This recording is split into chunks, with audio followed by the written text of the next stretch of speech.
Topics are endangered plants, followed by red data criteria, red data list. These two are interlinked. If you want to know about red data list or red data criteria, you have to learn about endangered plants. Yesterday we have completed endemic plants, endangered plants. So this red data book or red data criteria is associated to endangered plants, not endemic plants. So that we must know first of all about endangered plants. What are endangered plants?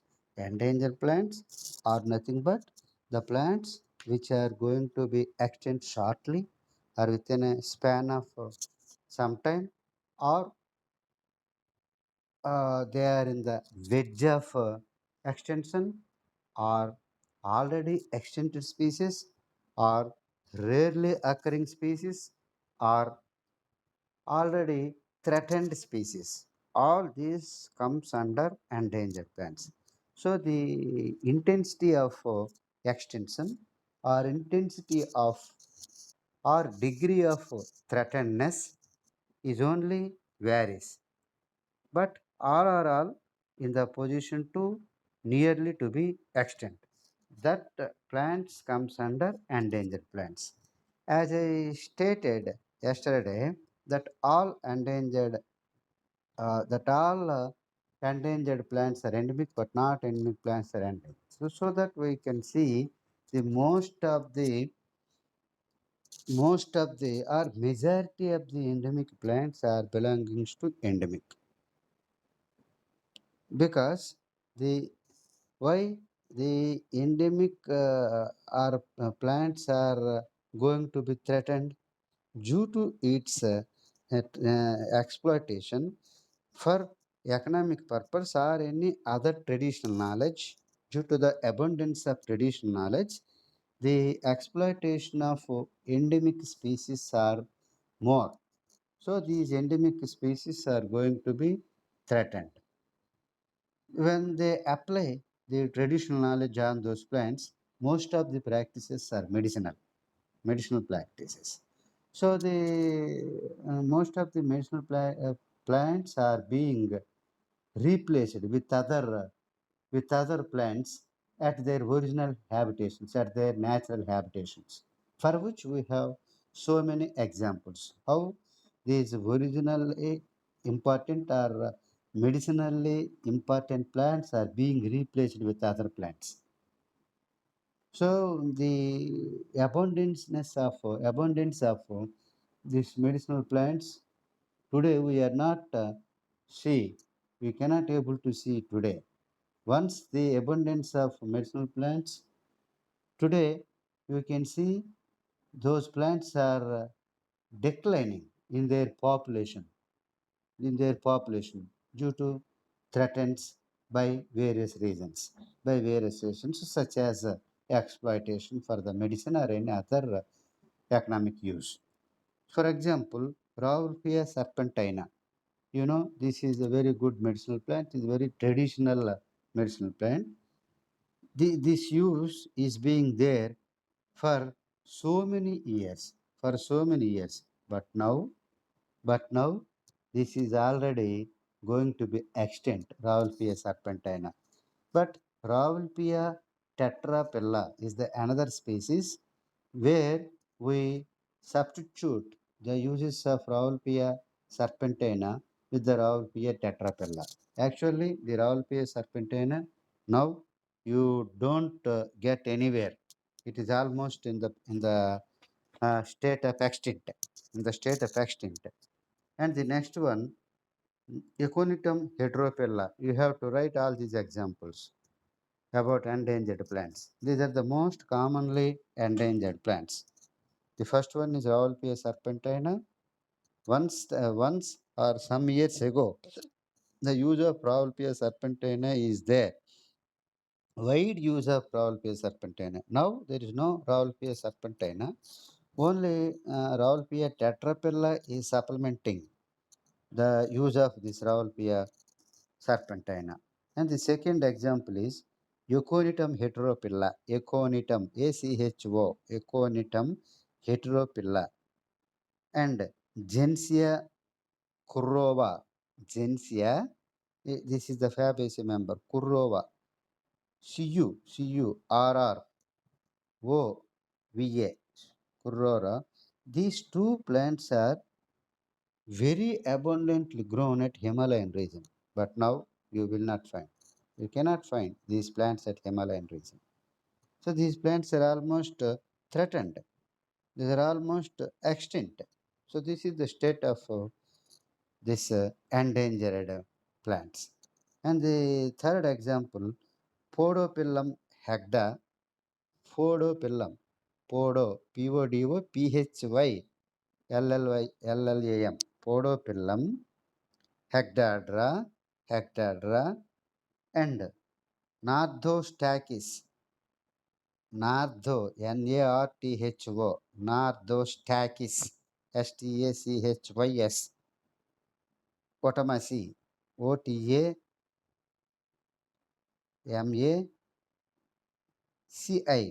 Potamasi.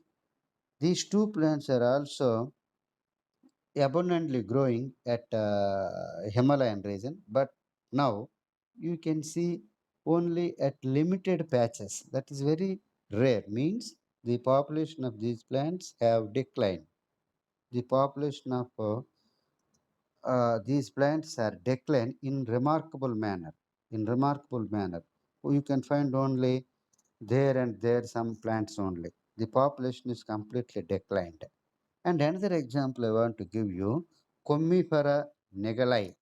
Commifera negalai. This plant is this plant is widely used in states of Gujarat and Rajasthan for its gums and resins. Commifera. So gums and resins are highly collected from Commifera in Gujarat and Rajasthan states. But now these plants are almost extinct. These plants are almost extinct. Now you can see another example in our integrated Andhra Pradesh. Now it is in Telangana state at Adilabad district at Nirmal Forest region, where this Nirmal within the Adilabad district. Now it is also gained the status of district. Nirmal district is there. You know the Telangana has divided into 30 or the 30 more districts. So Nirmal now it got the position of district. So at Nirmal Forest region, Gaivosia rotulariformis, Gaivosia Givo TIA, Gaivosia rotulariformis, ROTTLRIFORMIS, rotulariformis. This belongs to Euphorbiaceae, family Euphorbiaceae. So with this plant, with the wood of this plant, Nirmal toys are prepared. Some community of people are entirely depend on this plant in preparation of toys. They are very popular in indigenous and even in the other countries also by the name of Nirmal toys. So by using of these Nirmal toys at Nirmal forest region, this Gaivosia rotulariformis plant is almost threatened. It is almost threatened. Later, the government of Andhra Pradesh and the Department of Forests have imposed the legal ban to collect the wood of this plant. Then you can see one or two plants are only there. No more plants. That population is almost declined. Later, they are turned into other plants to prepare toys because of it is their profession to have their livelihood. So this is a good example in our state only. And another example, Captis data, Captis, CAPTIS, Captis data, they are very rich. These are the A succulent plant. Succulent plant. This is the family belongs to the succulent plants. So these succulent plants are cactaceae. All the succulent plants comes under cactaceae or cactus species. So this succulent plant is widely used in Arunachal Pradesh for eating purpose. Just they eat this plant as cakes. Cake ముక్క తిన్నట్టు ఈ ప్లాంట్ని తినేస్తారనమాట. ఇది succulent plant mucilage టిష్యూతో cake ముక్కలాగా ఉంటుంది. So this succulent plant is almost eaten by the people. That's all. Simply it is eaten by the people. No more this plant now. So this is the status of endangered plants. So this in this connection, IUCN IUCN have declared that 10% of total flowering plants in the world, 10% of total flowering plants in the world are wedge of the extinction. It is they have declared in 2012, 2012, 2012. In the year 2012, IUCN declared that 10% of total flowering plants are in the verge of extinction. So this is the observation and study of IUCN. So according to IUCN, also they are IUCN is the major function. It has taken the major function. What is the major function? We have learned now the status of the extinct plant species or endangered plant species. So with the main aim of or with the main objective of the endangered IUCN is to categorize the total plants are categorized into different taxons, and the IUCN is wanted to preserve and conserve all these endangered plants, and they have recorded how many plants and which plants are almost extincted. They maintain a book or record the name of red data book.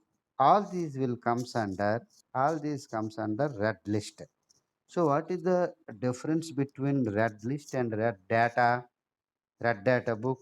These red list and red data book are same, almost same. These are maintained by IUCN. These are maintained by IUCN. You know what is IUCN? With the main objective of to categorize all the taxa that are going to be extinct and that are in threatened position. So this is its main objective. With this objective, they will prepare one list of plants, list of animals separately. So these lists are known as red lists. Whereas red data book is they maintain some books. They are known as red data books. So what are the uses of this red list and red data? We have to put a small side heading. The uses of red data and red list. Why should we prepare? We means here IUCN should prepare this kind of red data list and red data book to fulfill some objectives. To fulfill some objectives, there are four objectives. There are four objectives to maintain red data book and red data list by the IUCN. So what are these objectives and what are these uses? You can say these are uses, objectives, or aims of IUCN in the preparation of red data list and red data book. The first one is develop awareness about the threatened species of loss of biodiversity.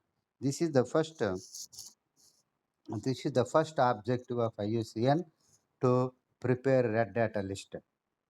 What is that aim or objective to develop awareness, to create awareness among all the citizens of the world, all the citizens of the world about threatened species as well as the loss of biodiversity. So this is the first objective. Did you understand? Did you understand? Is it clear? My voice is clear. Is it transmitting to you? Okay, Aditya, Padma. Okay, okay. Then the second objective or second use in preparation of this red data list and threatened red data list and threatened red data list and red data book. The second one is identification and documentation of endangered species. That is the second objective and use. What is that? Identification and documentation of endangered species. So I need not explain this one to identify to document. The third one, providing a providing a global index of the decline of the biodiversity. You see, it is a global index. So this is an international effort. It is an international effort made by the IUCN. What is the effort here? To providing a global index of the decline of the biodiversity. What quantum of, what number of species, either by plants or animals, species are declining at global level. They will prepare some index. So this is the global index to provide a global index of the decline of the biodiversity. Here, both not only biodiversity comes in here, not only plants, animals, and fungal organisms, some fungus, which are comes under both animal kingdom, plant kingdom, and mycota. And the fourth one is defining conservation. Very simple objective, but it has a vast function. What is here? Defining conservation to determine conservation various conservational methods. So, what are the suitable conservational methods? What are to identify the several conservation methods in order to conserve or protect various endangered plant species or endangered animal species. So these are the aims. With these aims and objectives, IUCN has taken a large project to prepare this red data list and red data book. So in this connection, IUCN IUCN has categorized into five groups or five categories, grouped into five categories, all the threatened species into five categories. So they have revised and revised. The work is begun in 1963, followed by 84 and 88. Up to 1988, there are five categories of threatened species.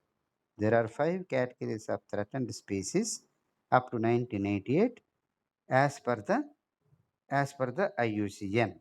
What are these five categories? What are these five categories? We have to note it down. The first one is extinct. Extinct. Extinct means species that are no longer known to extent in the wild. To extent in the wild. You know, they before before coming to domestication or cultivation, or before knowing by the cultivated community or scientific community, they have extincted in wild condition only. You know, I have I stated this statement so many times. All the species which are enjoying now by domestication or by cultivation or by growing in our house premises or avenue trees, any, these are all primarily wild in condition. So from wild only we have domesticated all those plants for various purposes, for crop, as for beautification, as for avenue trees, or as for fruits or any other purpose. So the plants which are threatened or which are extincted before domestication, they have extincted while they are in wild in condition. While they are in wild in condition, they have extension. That means those species, those species are no longer known to us, no longer known to us. Before knowing of those species only, they have extincted. Such species are categorized into extinct. This is the first category according to IUCN 1988. Why I said that 1988? Later in 2012, 2012 or 2012, they have later revised. That is the present condition what we follow. So that this is up to 1988 only. And the second category is endangered. Second category is endangered. So these are highly likelihood to going to extinct. So they are highly likelihood of going to extinct. The species are highly present, highly abundantly available, but they are likely to be going to be extinct. Such plants are categorized into endangered. And the third one is vulnerable. Vulnerable. VURNARABLE. Vulnerable. So vulnerable is so the declining of population in near future. So these are the variations. You have to identify the slight variations in statements of different categories. Vulnerable is nothing but those population of those species are nearly are declining in near future. The population is declining in near future. Such species are categorized in vulnerable as vulnerable. And the fourth one is rare. Rare means they are in small number, they are in limited number, they are restricted to a limited number of geographical areas and geographical ranges, and also their population is limited, so that they are called as rare plants. What are the rare plants? When the population is limited, when the population is low, when the communities are very small. These communities and populations are limited to a definite geographical areas and definite locations of the areas.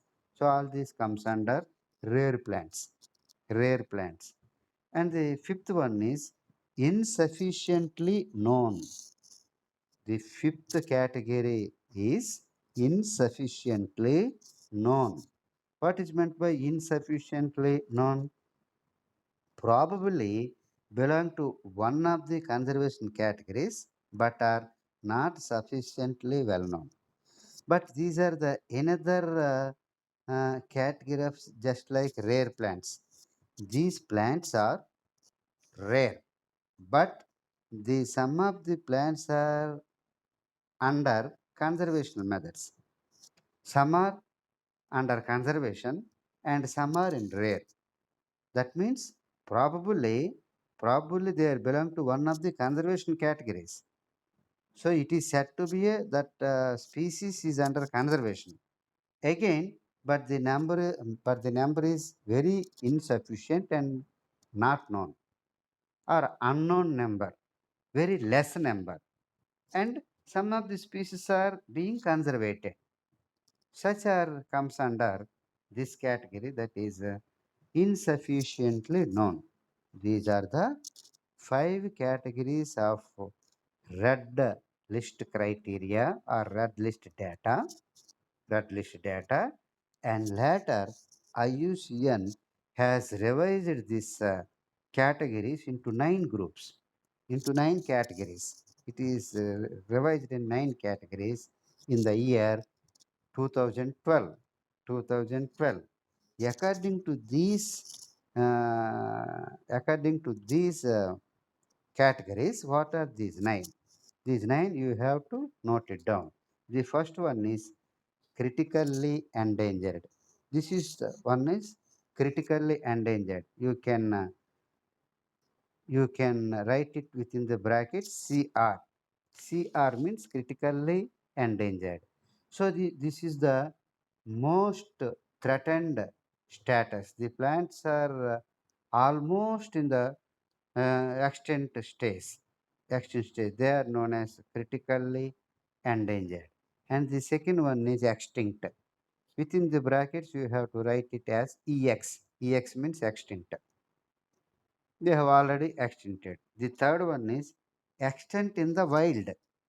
Third one is extinct in the wild. EW. Within the brackets, EW. They are extincted while they are in wild condition only. They are not known. They are not known before knowing to those plants. They have extended. Before domestication, they have extended. They have threatened. So such plants are known as extinct in the wild, EW. And the fourth one, endangered, endangered. And fifth one, vulnerable. Fifth one, vulnerable. Sixth one, lower risk, lower risk. Sixth one, lower risk, oblique, conservation dependent. Conservation dependent. Sixth one ఏంటి? What is the category of sixth one? Lower risk.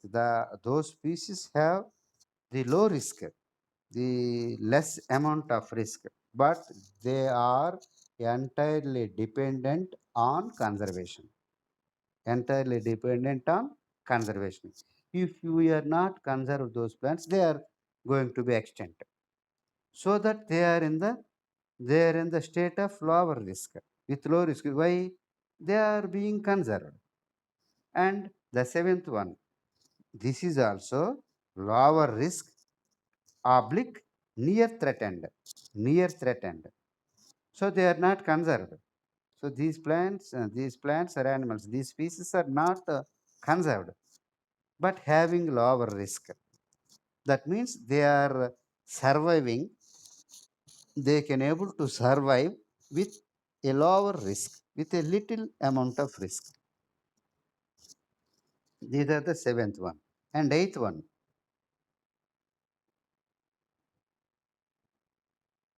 seventh one, data deficient. Data deficient. So these are the species which are going to be threatened, but the data is insufficient. The data is not available. The data, how many populations are there and how many populations are extincted and how many populations are surviving, the data is not available. So these are categorized as data data deficient. Data deficient. And the ninth one is least concern. The ninth one is least concern means we need not we need not take more care of them. We need not take more care of them. They are least concern. We should not bother about those plants. They are also in the wedge of threatened and wedge of extinction, but we are least concerned about those species. We should not bother about those species. Least concern. So that category itself indicates that those plants are least concern. So these are the nine categories. These are the nine categories after revision of IUCN in the year 2012. 2012. So these are the categories. And then a quantitative criteria to determine whether the taxon is threatened. How you can came to know, and how can you came to conclude, how can you came to state that a species is an extinct or a species is in the threatened state? In what is the criteria? What is the criteria for to state that so and so species or certain species or a particular species is threatened and a particular species in extincted? There are five quantitative criteria. There are five quantitative criteria according to IUCN to determine whether the species is going to be extinct or not, or whether the species is said to be a threatened species or not. What are these five quantitative criteria? These are five quantitative criteria. What are these five quantitative criteria? This criteria is also formulated by IUCN. Then the first one, populations have declined or decreases by greater than 80% by greater than 80% over last 10 years and 3 generations. So this is the first quantitative criteria. So the quantity will be considered. The quantity will be considered. So by taking quantity, when the population of a certain species, the first quantitative criteria explains that when the population have decreased or declined by more than 80% or greater than 80% of total population over last 10 years or 3 generations. So which is earlier, which falls earlier? 3 generations 10 years కంటే ముందు అయిపోవచ్చు, లేదా 10 years పట్టొచ్చు. So which comes first, which falls first? So that is the first criteria. When the population is declined, when the population is declined more than 80% during the period of 10 years or for last 3 generations, that species is said to be a threatened species. Did you understood this criteria? Say yes or no, any one of you? Okay. Then I will go for second criteria. When the species has a restricted geographical range. You see, always the species, a particular species or a certain species is restricted to a certain geographical area. That means endemism. What is endemism? Endemism is nothing but these species are confined to a particular certain geographical area. When the species is confined to a particular geographical area, also said to be this is the threatened species and it comes under quantitative criteria, because of the you will not find elsewhere, in any season, in any years together, seasons together, you can see the same species at same geographical region elsewhere, so that it is in the threatened condition. So endemism is one of the causes for the threatened state. Or endemism is the one of the major causes for the threatened species of biodiversity. And third one, small population size of less than 250 individuals and continuing decline at 25% in 3 years or one generation.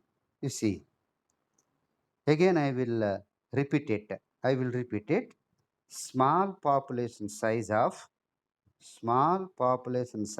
of less than 250 individuals and continuing their decline at about 25% in 3 years of period or one generation. Understand? If the small populations containing of only 250 individuals, 250 individuals, if a population of certain species are confined to 250 individuals, that too, these 250 individuals are declining at the rate of 25%, 25% for a period of 3 years or even a single generation, one generation. Such condition is also such condition is also said to be a quantitative criteria for the determination of a species whether that taxon is threatened or not. Taxon means a species. Taxon is the species, a unit, a unit. So you can use these words taxon or species. And the fourth one, very small restricted population in fewer than 50 mature individuals. You see, this is very miracle situation. Very small restricted population of fewer than 50 mature individuals. So the restricted population, the areas also restricted. The areas also restricted. The population is also very restricted, highly restricted. That is confined to a 50 individuals. These 50 individuals are mature individuals. Other 100 or 25 or 30 or 50 immature individuals are not to be considered. They are not considered. When a small restricted population with few number of 50 mature individuals, with few number of 50 mature individuals in small restricted areas, such taxon is also considered to be a threatened species. That taxon is also considered to be a threatened taxon, whether it is plant or animal. Understand? The next one is, and next and the fifth one, there are five quantitative criteria, as I told you. The fifth one is high probability of extension in the wild. High, you have to write in the same way. High probability of extension in the wild. In wild condition, when it is growing in wild condition, there is a high probability to extend. There is a high probability to extend in its wild condition only. In its wild condition only. In such a case, also, that taxon is said to be a that taxon is said to be a threatened species. Did you understood? These five quantitative criteria to determine whether the taxon is threatened or not. Did you understood? Say one of you, yes or no. Then we will go for the good. We will go for the next small and we will continue. Next you can see, as I rightly told you, this red criteria, red data list, these are belongs to not only plants, all biodiversity. Biodiversity includes plants, animals, fungi, microorganism, and all comes under this category. So that Zoological Survey of India, our Botanical Survey of India, like our Botanical Survey of India, the Zoological Survey of India is also there in India at Delhi only. At Delhi only. In 2011, in 2011, ZSI, ZSI, మన BSI లాగే ZSI కూడా ఉంది. ZSI means Zoological Survey of India. BSI means Botanical Survey of India. So this ZSI reported in 2011, there are 56, 56 animal species are in critically endangered. As I told you, this category, that is CR. CR means critically endangered. This CR category is very dangerous. This is critically endangered. How many species are critically endangered? As per the report of Zoological Survey of India 2011, there are 56. About these 56 includes, again, these 56 includes 13 birds, 13 birds, 10 mammals, 10 species of mammals, 6 species of reptiles, 6 species of reptiles, 19 species of amphibians, amphibians, 5 species of fishes, fish, pieces, చేపలు, మీనాలు, fishes, and 2 species of spiders. You see spiders, 2 species of spiders, and 1 coral reef. Coral. You know coral? What is coral? Where the corals are occurred? Where the corals are growing? At our house premises or at our college premises? At Himalayan regions? Where coral reefs are grown? One should respond. Did you study zoology or not? I don't know. In intermediate and degree, what are coral species? Coral reefs. ఎవరు మాట్లాడే line ఉన్నారా మీటింగ్లో? ఎవడో ఒకటి sir అనండి.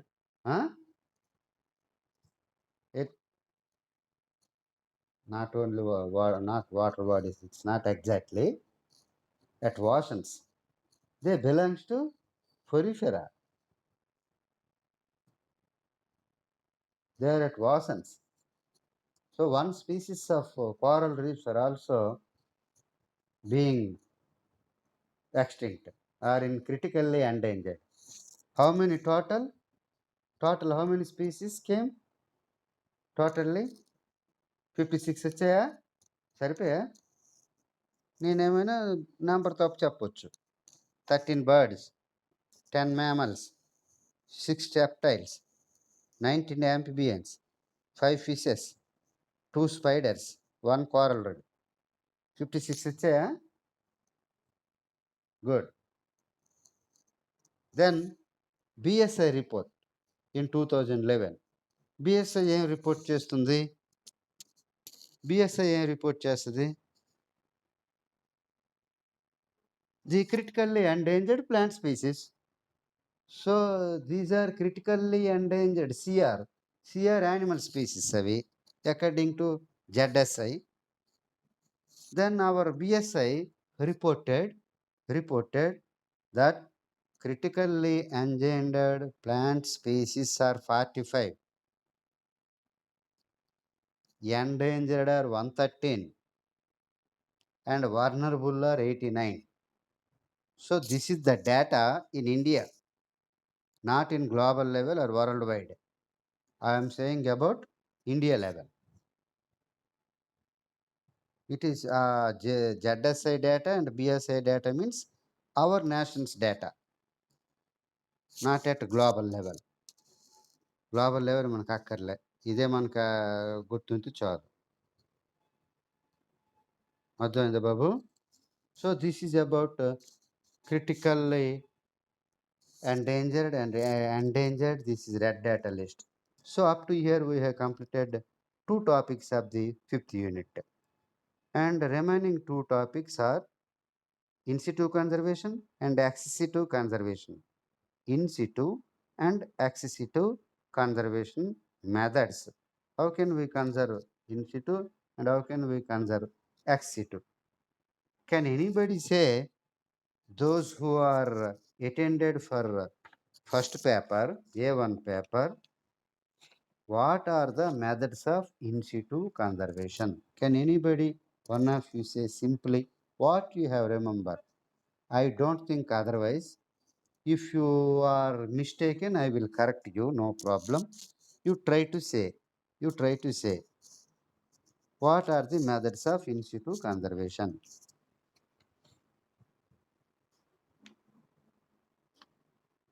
What are the methods of in situ conservation? Padma, నువ్వు ఆ topic చెప్పినప్పుడు వచ్చావు, నాకు గుర్తుంది. మరే చెప్పు. పిల్లడు, భర్త, అత్త, మామ, ఇవన్నీ వీటితోటి ఇవన్నీ ఏటి గుర్తుంటే మేషర్ నాకు. మరేటి రాస్తావు ఎగ్జాము? చెప్పి మరి చెప్పి. Very good.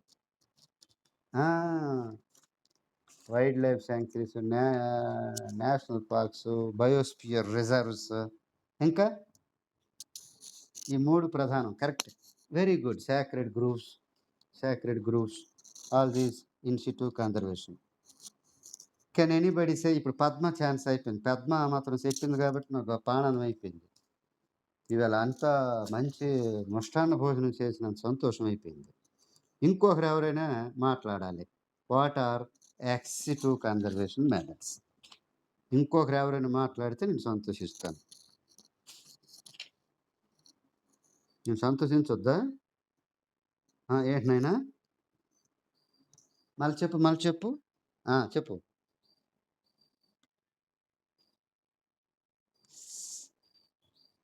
Botanical gardens, zoological parks, gene banks,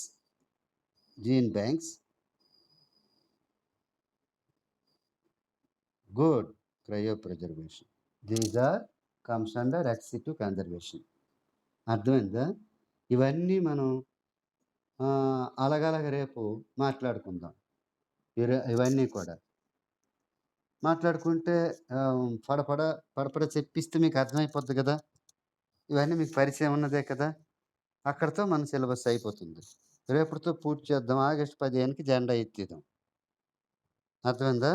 August 15 తర్వాత చక్కగా చదువుకోండి. 24th నుంచి ఎగ్జామ్స్ అయిపోయిన తర్వాత, థియరీ ఎగ్జామ్స్ అయిపోయిన తర్వాత, ప్రాక్టికల్ ఎగ్జామ్స్ షెడ్యూల్ రాగానే నాకొచ్చి కనబడండి. కనబడితే మిమ్మల్ని ప్రాక్టికల్ ఎగ్జామ్స్కి ప్రిపేర్ చేస్తాను. ఏంటి ఉంటాయి, రికార్డ్ ఎలాగ రాయాలి ఏంటని అప్పటికప్పుడు ప్రిపేర్ చేస్తాను.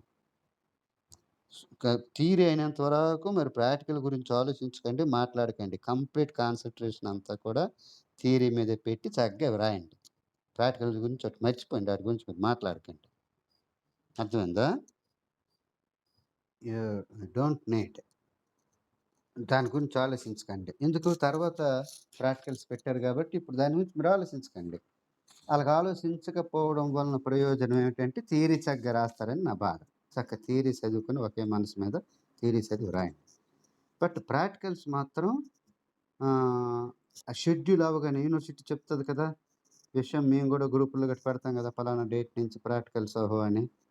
అప్పుడు మాత్రం మీరు అందరూ అనుకోని, మీ 6 అనుకొని రావాలి. అర్థమవుతుంది అబ్బాయి? వస్తే నేను అప్పుడు రికార్డులు ఇచ్చి అవి ఎక్స్ప్లెయిన్ చేసి రాపించి సర్టిఫై చేసి ప్రాక్టికల్ ఎగ్జామ్కి ప్రిపేర్ చేస్తాను మిమ్మల్ని. అర్థమవుతుందా? అట పద్మ, ఆదిత్య, అనిల్ అని నిద్ర ఏటు పెద్ద కష్టపడిపోతుంది ఊకొట్టడానికి. Right. Okay, good luck all of you. who will meet tomorrow sharp by 2 p.m. All of you, good luck and have a nice day. Good luck.